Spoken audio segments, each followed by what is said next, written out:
and welcome to episode number 20 of the LSR podcast. My name is Matt Brown, joined each and every week by the brightest minds in all of the gaming industry. This week, we have Dustin Gowker and we have Adam Candy. We're going to talk a little bit about a state that just went live. We're going to talk about the NFL because why not? The NFL continues with their hypocrisy. We're going to talk about New Jersey and their numbers, and we're going to talk about what you should and shouldn't bet on. But let's kick things off here with the big news, Adam. We have a new state that is legally taking sports wagers in this United States of ours. Iowa is live. Multiple casinos in Iowa, as a matter of fact. We know that the William Hill properties have launched both retail and mobile today, expecting as many as 8 casinos to go live with sports betting here on Thursday as we record this. So really quick timeline to launch. And we're talking about basically 3 months from the law being passed in Iowa to launch here today. They wanted to get up and running before college football season.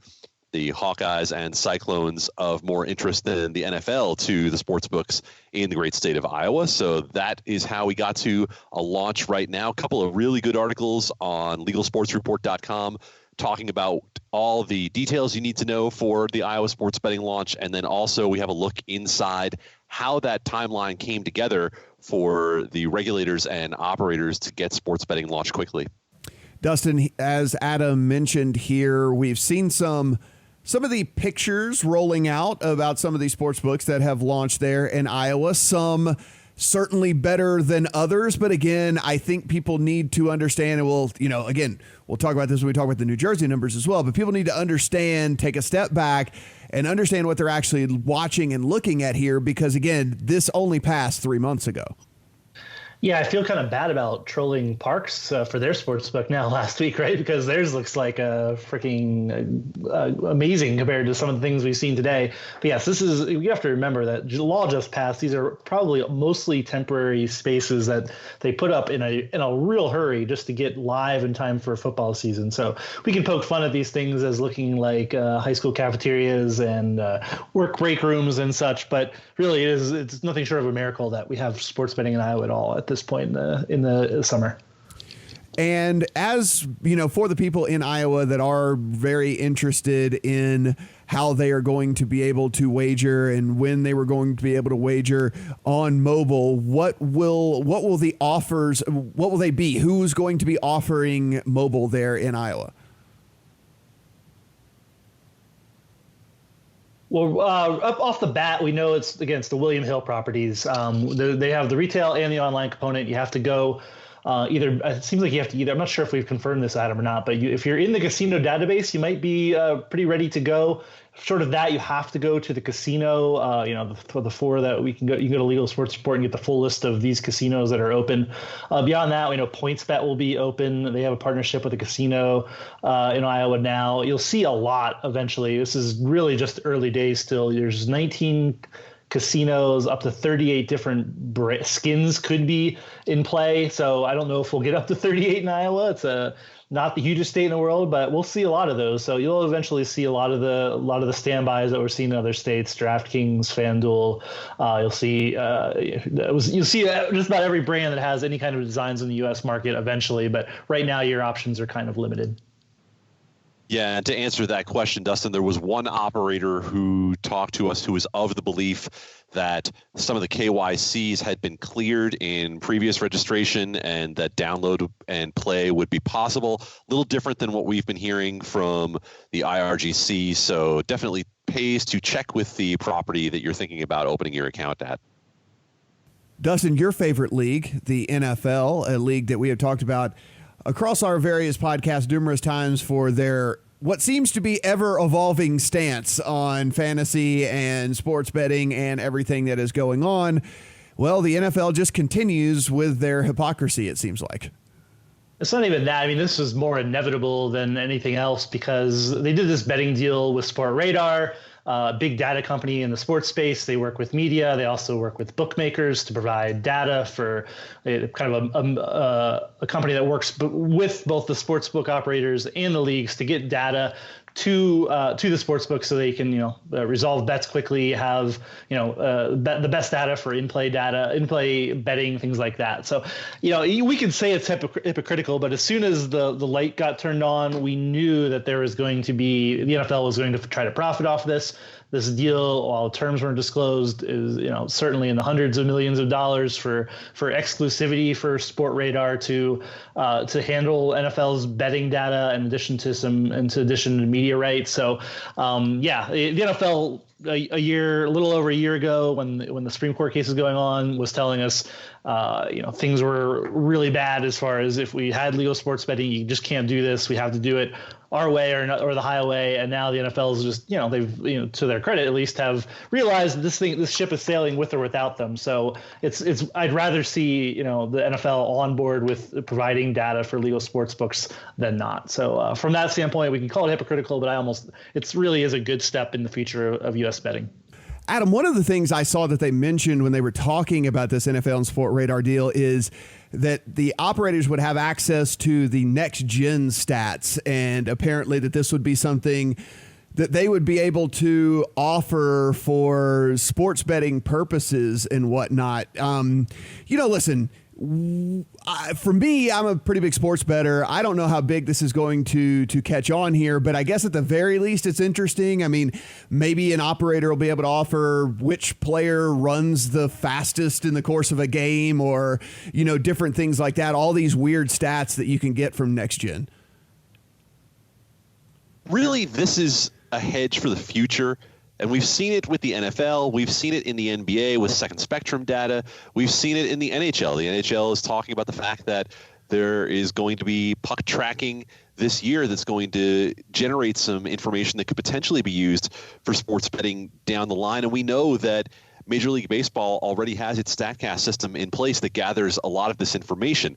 You're not seeing a lot of these micro bets on the board anywhere. And frankly, when it comes to these next-gen tracking things, you're probably soon going to start running into some issues with player unions in terms of, are people profiting off the name in a way that they don't endorse, and or are you talking about data that could be considered personal information, proprietary data like biometric information? There are a lot of questions to be answered and not really a huge market for it at this point, but I understand from a business perspective going after it right now, because right now there's probably a much lower value on that information. You can get your hands on it now before we truly understand what the potential is.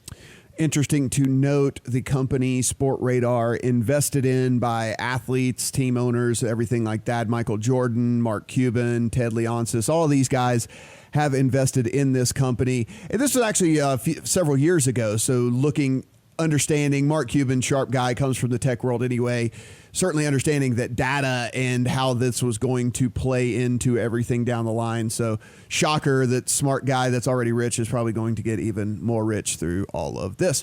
Adam, one of the interesting things that came out this week as well was injury reporting in the NCAA, and possibly the lineups having to get out earlier in the NBA. Now, this is one of the things with the NBA that we have beat our heads against the wall for, as long as we can remember, because it's a very frustrating thing from not only from fantasy perspective, but even a sports betting perspective, is the fact that you don't really know who is starting in the NBA until a few minutes, sometimes even before the game. There are teams that have actually even passed kind of like that deadline of first tip-off of waves of games that have gone that long without saying who's actually going to be in their starting lineup. And the NBA, and again, somebody who has been on top of kind of making some of these cutting-edge sweeping changes, it looks like the NBA is going to try to get out in front of this for this next season.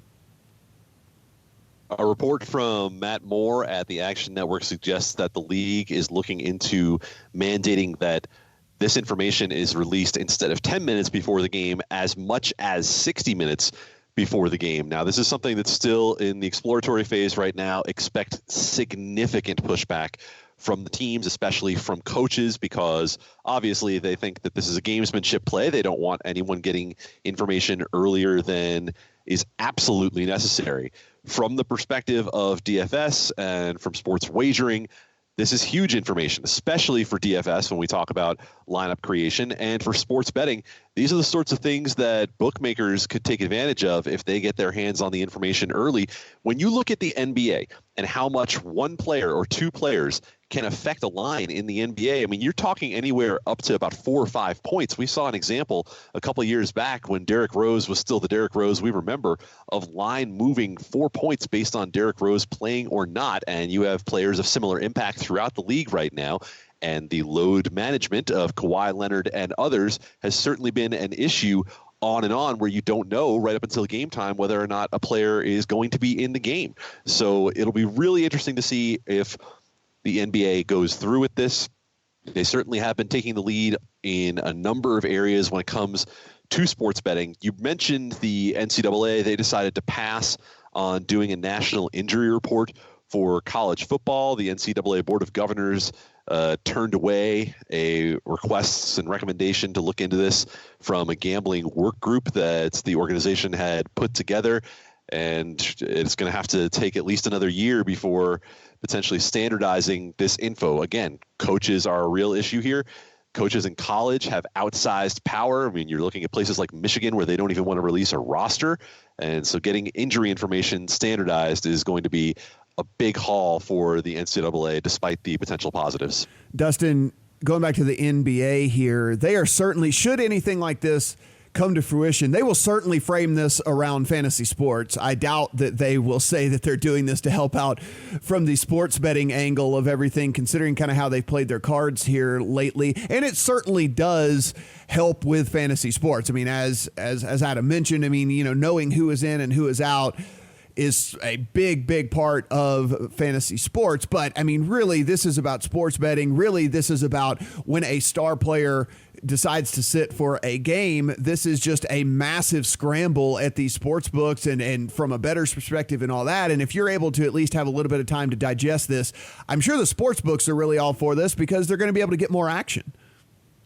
Yeah, I mean, this is as much about optics as anything else, as opposed to even the real problems and concerns around that. You want to standardize the flow of information, because whenever there's a gap in information, there's where you have a problem with where you might have actual integrity problems. And, you know, that gap in information between the public and bookmakers and people who have that information, that's where you can run into problems. So I think the NBA is smart to want to standardize this if they do it the right way, if they, you know, and it's just good for the sport too. If you know who's going to play that night. I mean, obviously it's a little too late probably for fans thinking about whether they want to buy a ticket or head out to a game, but this is where we should be going. You know, we had MLB is trying to standardize that as well. Just having lineups in early. So this is where everything is headed in sports. And yeah, same with the NCAA. Like, there has to be injury reporting someday, because college sports is even worse, because if you have that information, you're inside a program, you can, you know, have information that will really affect whether the sports betting action on certain games, and that action is going to happen whether that information is standardized or not. So having it out there, having it be truthful, and having it be all at the same time, it's all good for the future of sports betting. One thing we track on this podcast is the New Jersey numbers. And guys, it's pretty interesting as these new states open up. We're going to be tracking all kinds of numbers from all kinds of states and be able to report on the podcast here every time they come out. But of course, the New Jersey numbers are the numbers that we've really focused on here for the last year. And Dustin, we got out some New Jersey numbers. And this is what we were talking about at the top of the podcast, just framing this a little bit, that people need to understand what they are actually looking at before they write sensationalized headlines. Yeah, this one gets me fired up because exactly what I thought would happen happened. New Jersey came out with its July numbers. It's $250 million in handle. That's smaller than I think every other month this year in New Jersey. But the big thing is this is not a disappointment. This is actually a really good number. July, as we all know, is one of the deadest points in the sports betting, in the sports calendar for the U.S. You got baseball, you have, you know, golf and tennis events, but this is, I mean, there's really not that much to bet on week day in, day out. So this is a big number for just a year into sports betting. It's bigger than any July on record for Nevada. So again, this would be the second month if Nevada doesn't set its own record. It would be the second month that that New Jersey actually outpaced Nevada. So when you see, I saw an Associated Press report this morning that said, oh, this is its numbers are down. This is the worst month this year. It's just disappointing because it's like, again, in our, I don't know, we're in this era where facts and truth are separated. That's factually accurate, but the truth is this is a great number for New Jersey. It shows the market's growing, and yeah, it's to frame it as a disappointment is disappointing to me. Adam, you do sports radio, and I know when it comes to July, not only is there the All-Star break in baseball where there is actually nothing at all going on, but I mean, outside of that, it's really just baseball, and more baseball. So when you see these numbers here, for me, knowing that what's going on in the sports landscape and considering we are talking about sports betting and people wagering on sports that have to be going on, I don't see how you could look at this as anything other than absolutely huge. And for people to be kind of just looking at nothing but the actual number itself and trying to say that this is some sort of down month or whatever, it's just insanity. There's an education curve when it comes to people learning about sports betting. There's a bigger education curve for media in learning about sports betting. It's one that's about the size of legislators learning about sports betting. And it's just as important because these are the things that end up framing the narrative around whether or not it's a success, and especially right next door in New York, where Governor Andrew Cuomo is trying to talk about the fact that mobile sports betting is only a, quote, drop in the bucket when it comes to overall revenue. When you get headlines like this, it plays right into that idea. 85% of all wagers in New Jersey were placed on a mobile device in July of 2019, and we're talking about just about a year into legal sports betting. $250 million on basically nothing but baseball is remarkable, and it goes to the theory that we've talked about that New Jersey's strength is going to be in these months without major events. When we talk about New Jersey, Nevada, back and forth, it's an interesting story. It's not necessarily all the story or really all that telling because Nevada is event-based. March Madness, Super Bowl are going to draw bigger handle numbers in Nevada. But in New Jersey, to be able to see something like this as a baseline for what you can expect, that's really remarkable.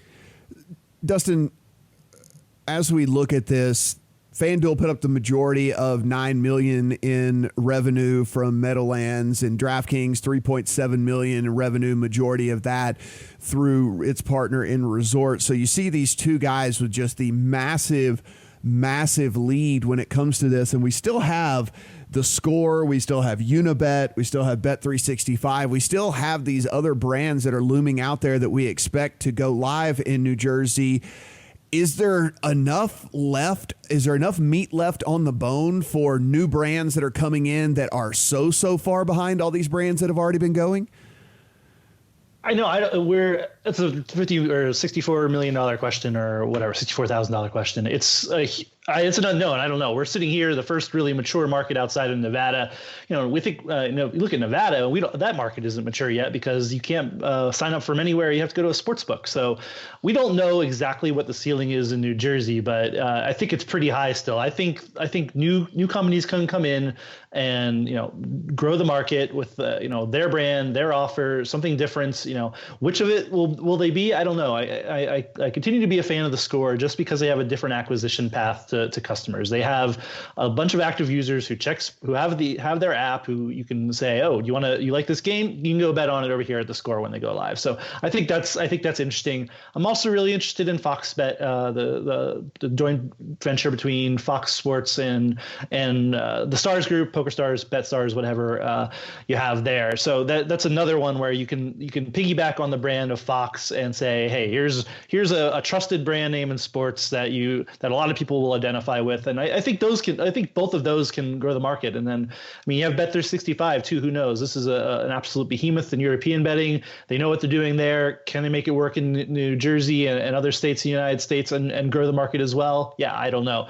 And then do they come in and do they pull market share away from FanDuel and DraftKings? And if they're pulling market share away from anybody else, I'd be thinking about closing up shop if I were them, because like you said, the numbers for a lot of these other operators are pretty small in early days. Before we get out of here, just a couple of notes to hit on here. One of the things that we track as we certainly look at these things is how Google has reacted to gambling and gambling ads. We saw how Google owns YouTube. If you are unfamiliar, I'm sure you know that by now, but they were going in and they were removing everybody's gambling videos and anything that had to do with poker or gambling or pay to play fantasy sports. All these videos were getting removed from YouTube. It's been a long-standing thing that you couldn't run gambling ads on Google. So the news came out just a couple of days ago here that Google is actually going to be allowing fantasy sports, the pay-for-play fantasy sports ads in their platform here. And Adam, Dustin, both of you guys, I mean, I think this is pretty much the writing on the wall that Google took a little time. They looked at this industry and yeah, this is them allowing fantasy sports ads here. But I mean, this is really and truly just the precursor for them taking gambling ads. And this is another huge advantage for DraftKings and FanDuel, right? There's a cheap acquisition method for getting customers. You get, oh, hey, you want to play some DFS? Here you go. Here's an ad. Then we have your email for when we come to your state and offer sports betting. So the long-term play of DFS continues to look, as a pure play for DFS, it was never that great. But in the world we are today, with sports betting coming down in more and more states, and with DraftKings, FanDuel being active participants, it's a huge advantage for them too. It's interesting as we look at the arc of this in the United States, where we're getting into the nascent stages of this, while if you look overseas in the UK and Spain and Italy, they're kind of moving the other way with advertisements. So I think it's just another case for the US to look at and say, okay, we talk about it as moving slowly. Really, it's not all that slowly in the grand scheme of where this thing could be going. And it's just another one to say, take the right approach. Do this in a measured way. Do this in a way that isn't going to alarm customers, isn't going to alarm legislators, and that is the way to long-term sustainability as opposed to just trying to take advantage of a gold rush. Adam, before we get out of here as well, one last thing we want to hit on is we talk a lot about responsibility on this podcast as well. We want educational purposes to, the education of sports betting, the education of how to handle sports betting. And a tweet came through the Twitter machine today by a pretty prominent brand out there in the space that was encouraging betting on the Little League World Series. And obviously we all know in many of these things you can't, there are some states where you can't even bet on the home state college teams, much less amateur sports to begin with, and then much less trickling all the way down to 12-year-olds playing baseball on ESPN. And, again, it's more of just a plea out there from us to all of these other people, because you're doing the industry no good. You're almost in a weird way backing up these notions that sports betting is dirty and that it's backroom stuff and it should be handed, that it's like not like, on the up and up and whatnot. And when you see stuff like this, more than anything, it's just like, man, come on, like think about this long term, other than the 25 likes or retweets you might get on the Twitter machine. Well, and I'd like to give at least a little bit of credit to the social media person who made this mistake. That person came out and publicly owned the mistake. So an understanding of where it went wrong is certainly a good thing. It's also worth noting, though, that this same company has also had some issues when it comes to graying the lines between legal operators and offshore operators fairly recently. So one of those things where you're right. I don't think the likes or the retweets are worth it. The company deleted the tweet, and hopefully it's an educational lesson for everyone. Dustin, this is one of those things where there's a lot of people who are going to say, like, you guys, you're too in the bubble, relax, like this isn't a big deal. But you have listened to enough of these, gatherings between lawmakers and people who are trying to get things done to understand that they pull tweets and they pull like false headlines and sensationalized headlines, and they do all these things, and they actually use these things and talk about these things in these meetings and whatnot. So it actually does have a more far-reaching has a more far-reaching impact on this industry than you think whenever you're just putting out this stuff to try to get a few laughs. Yeah, and Adam hit on it earlier too with the education effort, just kind of everywhere with the media and the general public, and you added lawmakers and regulators. Like, yeah, we don't need this. Like, yeah, haha, it's let's bet on Little League World Series. In the end, is it really harming anybody? Probably not. But do we really need to be betting on little kids playing baseball? I think we'll all live if we can't bet on the Little League World Series. It's not the end of the world, and all it does is make things worse. It's just, yeah, it makes you could envision that tweet being put up on a lawmaker's presentation about sports betting in another state and saying, here, these guys are trying to promote Little League World Series betting. We can't have that here in whatever state we're in. So yeah, for me, it's just, we have to, we all in the media, at least in the gambling media, really have to be careful about what we're doing and how we're saying things. It definitely got me fired up when I saw it this morning. Guys, as always, these stories in their entirety on legalsportsreport.com. So please head over there and you can get the full rundown of every one of these things that are going on over there. And of course, follow us on the Twitter machine at LSP Report, at Dustin Gowker, at Adam Candy. That's 2 E's, no Y. I'm at Matt Brown M2. This time next week, Dustin, we're going to be doing a podcast sitting in the same room. I know you were very, very excited about that. Oh, we're doing a podcast? I guess so. I guess we should do that. Yeah, we will be in the same room. We'll be able to look each other in the eye whenever we are making all of these backhanded compliments and things at each other. Excellent. I look forward to it. Definitely looking forward to it. Guys, we're on Apple, we're on Google, we're on Stitcher, we're on Spotify. Please go in, subscribe, rate, and review. For Adam, for Dustin, I'm Matt. Talk to you guys next week.